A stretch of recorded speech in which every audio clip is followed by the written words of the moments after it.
এই প্রচণ্ড গরমে আমাদের কিন্তু সবারই মন প্রাণ চাইছে একটু ঠান্ডা ঠান্ডা কিছু খেতে। তাও যদি ঘরে বসেই ঘরের উপকরণ দিয়ে বানানো যায় তাহলে তো কোনো কথাই নেই। চলুন তবে আজকে সেই রকমই একটা রেসিপি আপনাদের সঙ্গে শেয়ার করব। নমস্কার বন্ধুরা, মা ও মেয়ের রান্নাবান্নায় আপনাদের জানাই সবাইকে স্বাগত। সবাই কেমন আছেন? আশা করছি সবাই খুব ভালো আছেন। আজ আমি আবারও আপনাদের মাঝে হাজির হলাম সম্পূর্ণ একটা নতুন রেসিপি নিয়ে। আজকের রেসিপি আম পোড়ার শরবত। প্রথমে আমি গাছ থেকে একটা লেবু পেড়ে নিয়েছি। লেবুটা আমার খুব প্রয়োজন এই আম পোড়ার শরবত বানানোর জন্য। এদিকে গ্যাসে আমি দুটো আম পোড়াতে দিয়েছি। গ্যাসের হিটটা লোতে করে আমটা পুড়িয়ে নেব। আমি আগে থেকেই কিছুটা মিশ্রি জল দিয়ে রাখলাম।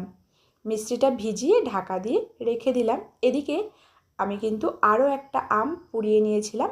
মোট 3টে আম নিয়েছি, কারণ আমাদের বাড়িতে এই আম পোড়ার শরবত খেতে সবাই খুব ভালোবাসে।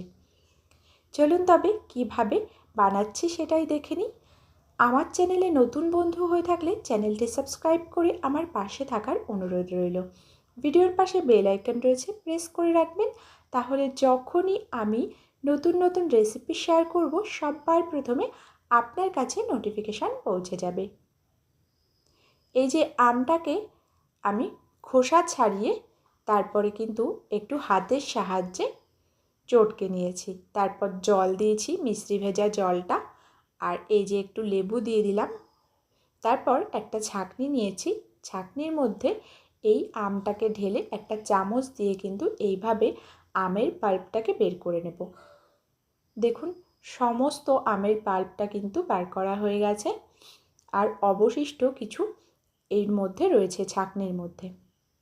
এদিকে কিছু আইস কিউব অ্যাড করেছি, আর দিয়েছি কিছুটা পরিমাণে বিট লবণ।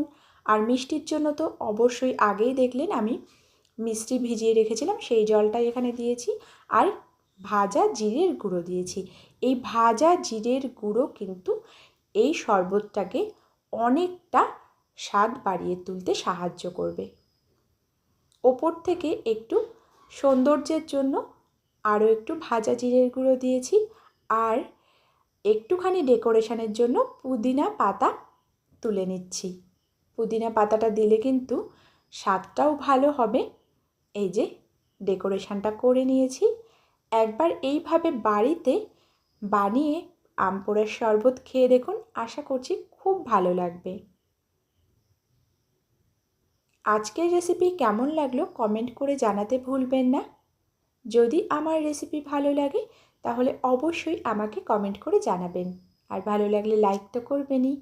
আজকে এই পর্যন্ত, দেখা হচ্ছে পরবর্তী রেসিপিতে। সবাই ভালো থাকবেন, সুস্থ থাকবেন। ধন্যবাদ।